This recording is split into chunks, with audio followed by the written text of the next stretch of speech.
Fact about martial law. What is martial law? Martial law refers to the replacement of civil rule by military rule, characterized by curfew, the dispensation of military tribunal rulings on civilians, the suspension of privilege of right of habeas corpus. On September 23, 1972, Ferdinand Marcos declared martial law in the Philippines. Proclamation number 1081, Marcos declared that he would place the Philippines under a state of martial law. Such power include command over the AFP to maintain law. Such a power included command over the AFP to maintain law and order. 5 intriguing facts about Ferdinand Marcos. Ferdinand Marcos was memory woods. Marcos was so smart, he single-handedly topped the 1939 bar examination. He reportedly wanted Ninoy to be his successor. Marcos may have already considered Aquino as a potential successor. 3. Martial law was communists' biggest recruiter. I say, we have just begun. 4. The Omega 12 was behind Ferdinand Marcos' martial law. The martial law was not a one-man endeavor. In fact, Marcos gave the 12 military officers gold Omega watches. Before declaring the martial law in 1972, Marcos consulted with the Omega 12. Their plans were contained in a confidential document called of Plan Sagittarius. Number 5. People worship him like a god. In Ilocos Norte and in the Mount of Abra province, worship Marcos like a saint. They gather every month to worship the president. Pulong Marcos para sa amin isang santo dahil ginamit siya ng kapangyarihan ng Amang Negro. 10 intriguing facts about martial law. 1. Wrong declaration date for martial law. The Martial Law Declaration was broadcast on September 23, 1972, but was backdated to September 21 because Ferdinand Marcos liked the number 7. 2. Human rights violation.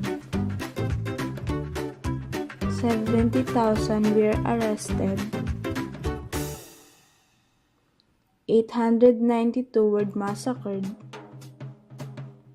34,000 were tortured. 13 were fake or forged surrendered, and 3,240 were killed by military. 3. The man who leaked of Plan Sagittarius was a man named Marcos. He was General Marcos Soliman, original candidate against Ferdinand Marcos. Senator Salvador Laurel was the original candidate who to run against Marcos. But when Ninoy Aquino, widow Acory Aquino, decided to stand against the regime, Senator Salvador Laurel conceded his candidacy to her.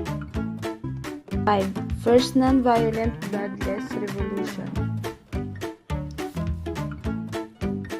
EDSA People Revolution. Despite the presence of tank-riding soldiers and guns, not a single shot was fired. The most promising is people power, a reserve for nation building we tapped with such marvelous result.